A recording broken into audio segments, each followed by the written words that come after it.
Yo, Vibe Tribe, what is up? Back here with another VyBCast for you. And today we are interviewing / talking to... I'm Lindsey. My company is Fashion Buddy, and I'm excited to be here with Zach today. Yeah, on the VyBCast. I guess, where are you from, and what brought you to Drexel?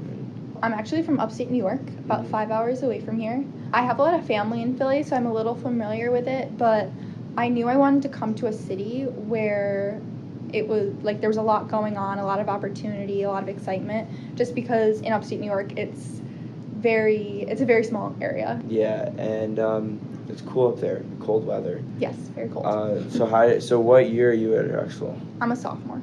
Sophomore? How do you like it so far? I love it. I think I love it just because of the program I'm in. Like, I'm an entrepreneurship major. I'm also a digital media minor, so I get to be in Westfall a little bit, which is our design school. So, sophomore year, how is that? What was it like transitioning from your freshman year to your sophomore year? I really like sophomore year just because I got to, like, plan what co-op I'm doing, and now I'm on co-op. I think that's, like, the major difference from freshman year to sophomore year. I definitely liked my classes in freshman year. I didn't have, like, too hard of a time adjusting, but I'm really What were your favorite classes? Last year, one of my favorite was social entrepreneurship, and I really liked that class because I had never really, like, deeply understood social entrepreneurship. It was just, like, a phrase and a word. So, like, I guess, what did you learn from that class? I guess I know a little bit about social entrepreneurship, but... So, I didn't really understand that there was, like, a difference between doing social justice and doing good, but still having a for-profit business versus a non-profit business. So social entrepreneurship is how do you make money and have a revenue stream, but also have a social impact. Oh, kind of like Tesla. Exactly. Okay. So they are definitely a social entrepreneur, have that in their company, and it was really cool to look at what companies are doing right now and, like, how I can bring that into my company and make a difference. So you mentioned your company, and I just heard literally 10 minutes ago about what your company is. So could you, I guess, talk about that? And yeah. Whenever I hear something, maybe I'll jump on that. Definitely. My company, Fashion Buddy, is an app in which if you don't know what to wear, you can post 2 to 3 pictures, and then people will tell you. Every morning. Yeah, people can tell you which one they like best. And we also partner with retailers to have a better customer experience and also increase their sales. So we are working with our customers who are retailers, but we're also, B2C, and we want people to feel confident no matter what they wear, because we want people to be able to stay present and focus on their experiences and their, like, what they're doing day to day, and not have to be stressed out just because they feel judged about what they're wearing, because people really care about their looks. So how do I use the app? So, like, So you would post 2 to 3 pictures. About what stuff I'm gonna want to wear that day, or about what I'm buying? Either way. Like, you can use it at home, you can use it in store. Both. Okay. And then you could say your event description or your just, like, occasion. So be like Tuesday, or you can say, like, dinner. Guys and girls. Yeah. And then you write, I have 5 minutes, I have an hour, like, however long you have. Then you can say, I'm in a store, or I'm at home, wherever you are, and then get your votes. Mm-hmm. And it's instantaneous feedback, so everyone's going to get a notification being like, hey, someone just posted an outfit, come vote. Wait, so did you have the chicken and the egg problem? Yes. More with stores and users, not necessarily with voters and posters. There's definitely a lot of people voting, which is awesome, but as far as posts go, there's not too many every day, so there's, like, a short feed, because everything, once it times out, it's gone, it disappears. How long has the app been out for? Since last April, so I'm a little over a year. Okay, cool. Wow, so you started at the end of your freshman year. I started at the beginning of my freshman year. I did about 4 months of research and just, like, proof of concept, and then launched the app in April. And so you just got a space in Biata? No, I got that this year, so I didn't have it last year. So when did you get it? The beginning of this year? So it's kind of like a competitive process and application. So it took a little while for me to, like, officially have a desk space and everything, and I was a flex space, so, like, just in and out, and then now I'm in resident, which is pretty cool, because usually you have to have, like, a pretty, like, grounded company to have in resident. So I was really, like, grateful that Debbie and Chuck gave that to me, and my team is able to be here and work with me. It kind of reminds me, Vibe is actually having the kind of same chicken in the egg problem. Mm-hmm. How did Fashion Buddy, how did you guys get through that?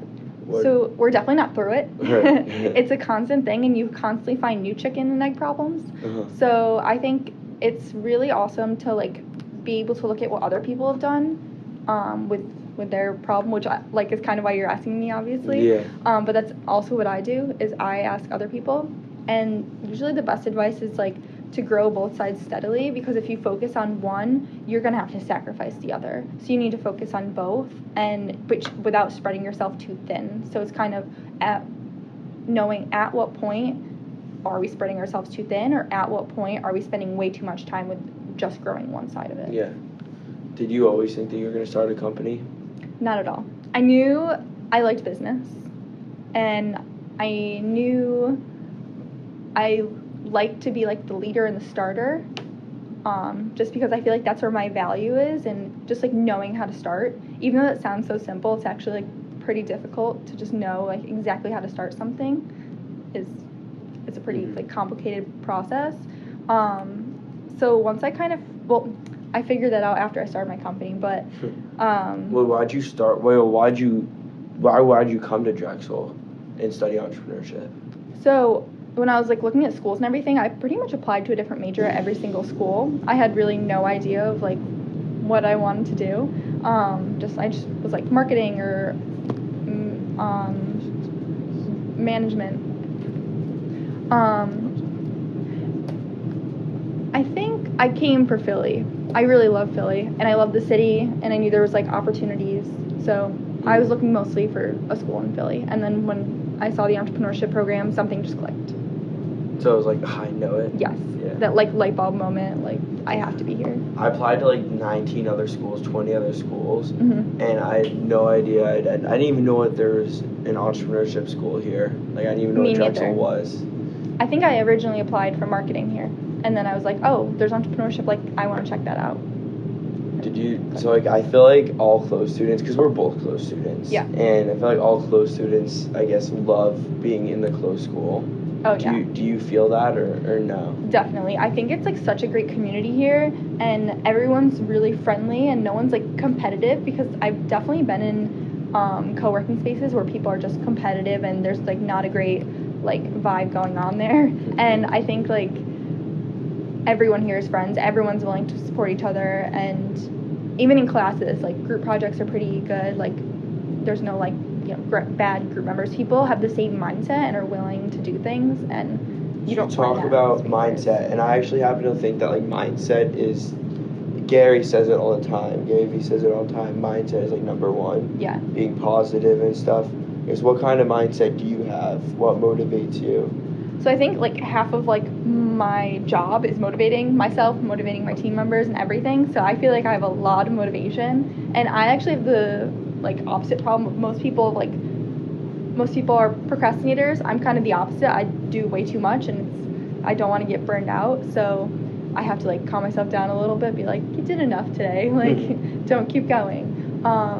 How'd you get to that, or have you always just been? I think I've always just been like a little bit like addicted to like the rush of like excitement. Like I love getting things done. I love seeing the results. I love inspiring other people, and like I'm on this like productivity cycle. Like I just got to keep going, and I don't like to pause, and I don't like to stop. So when do you stop? Just never? I don't know. Some days it takes me like a lot of self-talk to be like, what do you do for stop. fun?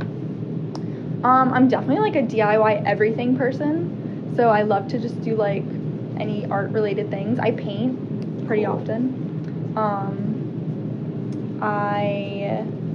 I danced growing up through high school, so here and there I'll like do different classes and those kinds of things. I also love like just being outside. Like the Schuylkill is right here. I love that. Do you run over there? I'm not a big runner, but I just like walk there with friends, and there's a dog park. Do you have a dog? I don't. I really want one, but I'll pet anyone's puppy that I see on the street because they're very cute. I'm I would get a puppy if I didn't have a million other like jobs and stuff to Right. do. I think a puppy would be another full-time job, but I love dogs. So what are you excited about, or ooh, I have a cool topic. Okay. Failure. Did you take Ready, Set, Fail? I did. I happen to love that class. It's a great class. I think that it's essential to being an entrepreneur because some people, especially business majors, will not take certain risks because they have like expectations to uphold. And entrepreneurs kind of, not everyone, but most people just learn to not care as much. And it sounds kind of bad to like not care, but you're caring about the outcome in the future. You're not caring about like the outcome tomorrow. What do you mean not caring? So you're not putting expectations on yourself to create a result tomorrow. There's like a saying, and it's like business people will take like 5-cent oranges and sell them for 10 cents. Entrepreneurs will take 5 cents of oranges and make orange juice and sell it for $5. Mm-hmm. So I think entrepreneurs are not worried about like what tomorrow holds. They're worried about maybe like what a month from now will hold. So they get more excited about a bigger opportunity and a bigger picture, and don't care as much about maybe like losing that 5 cents tomorrow. You're in the negative, but like down the line, over time, you're in the there's like a cool saying that I hear quite a bit now, and it says you'll underestimate what you do in a day, or you overestimate what you do in a day, but you underestimate what you could get done in like a year. Absolutely, same. Topic. Yeah, Ready, Set, Fail is a good class, and I kind of from that class I kind of also learned like the same thing of like, and it's like a journey. I guess we talked about who was your teacher? Larissa. I didn't have her. I had Litsky. Oh, okay. Yeah. So you're on co-op right now? Yeah. Are you doing the entrepreneurship co-op? Or? I'm not. You actually can't do that for your first co-op. Right, only your second or third. So I am with a company called Gen Z, which is also kind of a startup. Obviously, like further along than me, but still kind of startup. So it's pretty cool just to be in their environment and to get excited with them because it's still a pretty small team.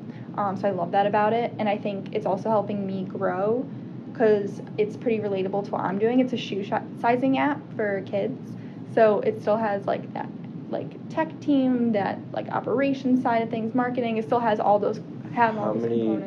How many people are on your team? So we have like 3 in Philly, but we have a marketing team in Chicago and also a tech team. I think some people are in Florida and some people are in California. I'm from Florida. Oh, really? Do you know where in Florida? No, I don't. But it's kind of all spread out. So we have like weekly calls and everything like that with the team. So it's cool to see that dynamic too. What's it like to? Wait, are you the only founder? Yes. Okay, cool. So you did everything. I'm a one-man show. That's cool. What was it? Or I had another question that I was thinking about. Well, what was the first thing you did when you realized that you were gonna just go for it? Talk to people. I did 4 months of research, and that did not really look like me sitting at my computer. It looked like me like talking to people like, hey, I have this idea. What do you think about it? One of like the first things I had to get over was like you just got to tell people your idea. You can't be afraid that someone's going to steal it because an idea is not valuable. Starting an idea is valuable. I like that. That's cool. Damn. So you got to be the one to do it. Mm-hmm. And I was the one to do it, and someone can do it too, and then we'll just keep learning from each other. I think like you're never going to have the same end goal, and no one ever has it in their head exactly like you do. So once I got over that, which was pretty quick, about like telling people, that's all I did. I was like, I have this idea, what do you think about it? And then I just like kept going and going and going, and I got closer and closer and closer to my value proposition, and I knew my value and I knew what my company was going to do, and that's just what I keep doing. So did you like write down all this stuff? Like, yeah, documenting is huge. So I definitely like did that kind of stuff. Business plans, marketing plans, like all of the above. Emails to people. But the value is really talking to people and potential customers because that's how you get validation and proof of concept and then proof of product market fit, and it keeps going. So, do you know who Mason Cohn is? He's from Vibe. I saw him at Northside the other day. That Mm-hmm. For people who don't know, that's a place at Drexel, and this was maybe 3, 4, or 5 months ago before I even started like working with Vibe, Mm-hmm. and we were just talking like randomly, and we said one of the things we think that like the closed school. The reason why a closed school has maybe like a little bit of less of like a homework overload is because they want you to do something else with your time. I guess what's it like been to start a business in a classroom, like being in a classroom? Now you're working for another company and you're starting your own company. I just threw everything at you, but that's kind of how my life is that everything's always thrown at me. Because I feel like I have 5 jobs, but I like thrive off of that. I love being busy. I'm someone, if I'm not busy, I'm kind of just like lost. Like I just don't know what to do. So I love it, and I think it helps me in every single area. So what I'm learning in class is helping me in my business. What I'm learning in my business is helping me with my job. And what I'm like doing with my job is going to help me in the classroom, because all of these experiences are full circle, and you never stop learning. So, and I'm like addicted to learning. Like I love it. Nice. So I think like all these experiences will come full circle, which is why like I'm not dropping out of school. I'm not quitting my job. Like you don't just stop one thing and go to the next. Like you always have to be balanced in all these areas. So like my business, that's also kind of like a personal hobby. And then like my job is like my professional development. My schoolwork is, my academic learning, and just like it's also professional growth, So with your co-op, what's that called again? Gen Z. Gen Z. So do you work that like Monday through Friday? Yeah, all 9 to day, 5. 9 to 5. And so then at 5 o'clock, I assume you come right here every day until just 8 whenever. or so, whatever. Yeah, until I feel like going home. And then the weekends I'm here. All day.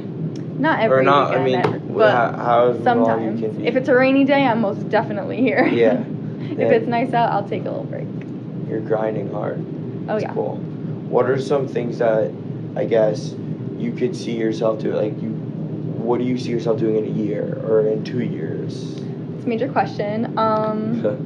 I still think I'm going to be working for another company, but also doing my company. I don't think I will be like a full-time on Fashion Buddy, just because I might go a little crazy. I feel like I already spend 24/7 on it, so to actually spend 24/7 on it, I would go a little crazy. But I see myself working for either maybe Urban Outfitters or TJ Maxx, something like that. But long-term goal, I really want to work for Pinterest. I have like this obsession with Pinterest. I love it, and I love like their team and their founder and their strategy. I think it's so cool. They're definitely like a huge role model. I don't really know much of that. They kind of want to be like a Google, like a search engine. Like that's their like longer term goal, but it's for like people who love DIY stuff and who just love. That's all about that. Yeah, and who just love to like learn about like what other people are doing, because I feel like it's also this like hub of hobbyists. So I have a nanny, and she is obsessed with DIY stuff. Really? With DIY. DIY. Yeah. The DIY stuff with cooking. Yeah. I mean, I don't know if that's DIY, like doing kind of. There's cooking. But she always goes videos. To find like our dinner. Like she'll go on. That's funny. Like, yeah, no, I definitely know people who use it for that too. I use it mostly for like inspiration on art stuff or like motivational stuff. It'll be like how to be more productive, how to like inspire yourself. What do you find from that? I know music's a good one. You gotta have a good playlist. You probably do listen to rap and stuff. Not really. Not huge into rap. More like pop songs or like alternative music, like Billie Eilish or Halsey. Love Halsey. Yeah. So on days that you're just feeling like, oh, I can't spend another hour, but you got to. You just touched on a little about the productive. What do you do? So I do music, podcasts, like YouTube videos, anything that or like TED Talks. Who are your go-to YouTubers? Or go-to podcasts? Yeah, go-to podcast, the How I Built This. My mom is obsessed with that. It's great. I think everyone should listen to it. It's very inspiring. Really? What's another one? Gary Vee. I love him. Yeah. He's great. There's another entrepreneurship one. Sure. I think it's like a woman in entrepreneurship, That's okay. something like that. I don't know what it's called. YouTube also is YouTube's good. Whenever I get like unmotivated or just feeling like I'm a little lost, YouTube, but then also it gets me into this cycle where I just keep watching YouTube videos. I'll find something, I'll be like, how to blank, blank, blank, you know, like how to do a business plan. Like, yeah, that's what YouTube's for. Yeah. I think that YouTube has a lot of great tutorials and a lot of great, like, visual images of what, like, how I should picture, like, my expectations, my success, my anything. So I really go for it for, like, a role model or inspiration on things that, like, I might be a little lost on or have questions about. And then Okay. What could we be expecting from you and your company in 5 years? I see my company having partnerships with stores like American Eagle, Urban Outfitters, TJ Fashion Maxx. Buddy, everywhere. Yeah, so it's just like Fashion Buddy's an experience. I want every retail store to have this 5-star experience. I think right now you get a lot of 1-star experiences, and that's not saying 1-star like apparel and clothes, but the experience. It's so valuable, and that's what's gonna make one store have more competitive advantage over the next. Okay, cool. So establishing those partnerships.